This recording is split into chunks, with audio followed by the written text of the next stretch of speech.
Kiera Hart, did you secretly hide some fresh milk? Hand it over now. My boyfriend's younger brother, Matthew Chambers, pinned me against the wall and ran his hands over me, searching everywhere. He had no idea that the sweet scent was not milk. But chapter my name was Kiera Hart. My hormones always ran wild. Even before fully reaching full maturity, my body already developed curves that turned heads due to my hormones. My desires were stronger than most people's, and I constantly felt restless with needs. My boyfriend, Nicholas Chambers, could barely keep up with me in the beginning, and over time, he became completely useless. Seeing him like that left me feeling empty inside. Strangely enough, it was his younger brother who actually caught my attention. His name was Matthew Chambers, and he was just starting college. He was also the captain of the school basketball team. He stood 6'3", with healthy sun-kissed skin and a muscular build. What caught my eye most was how impossible it was to ignore his manhood. You could see it swinging through his shorts when he played basketball. Every time I noticed, my heart raced. With him being so well endowed, I could not help but wonder which lucky college girl would end up with him one day. Nicholas brought me home to meet his parents so they could talk about our engagement. I stayed at their house for a few days. Sure enough, a familiar hunger began to bother me again. I grabbed a milk bottle, filled it to the top, and placed it in the fridge. It felt wasteful to throw something like that away, so I figured Nicholas could drink it later. But that afternoon, Matthew came home sweaty after basketball practice. He grabbed the bottle from the fridge and drank the whole thing in one go. For some reason, watching him drink it sent a strange thrill through me. When he finished, his eyes widened with excitement as he turned the bottle over in his hands. What brand of milk is this? Why is it so sweet and so good?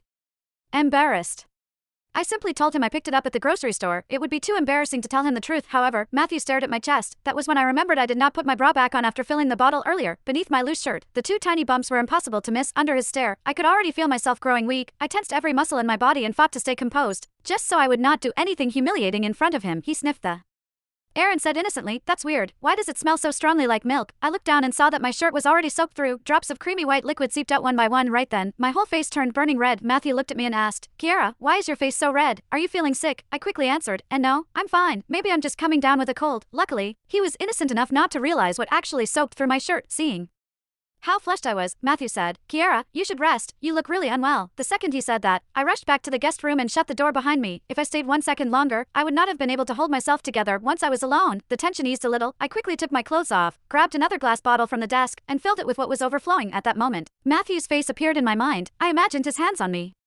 squeezing me hard. The fire burning inside me only grew hotter, and the ache deep within me became impossible to ignore. When I looked at the full bottle in my hand, I felt this strange emptiness. Doing it like this always left me frustrated. I wondered what if Matthew just drank it straight from me. It would be so thrilling. Dinner time came around. I sat at the table with Nicholas and his family. Halfway through the meal, Matthew suddenly asked, "Hey, Kiera, what brand was that milk I drank earlier?" "I'll ask Mom to get more later." Mrs. Chambers overheard and laughed. "You're too grown to still be obsessed with drinking milk." Hearing that he liked it so much secretly thrilled me, but since it was not store-bought, I could only smile. I said, "If you want some, I'll bring you a bottle every day. I've got one more bottle left. Let me go get it." I got up, went back to my room, and grabbed the fresh bottle I just filled. Matthew held the bottle in his hands, looking surprised. This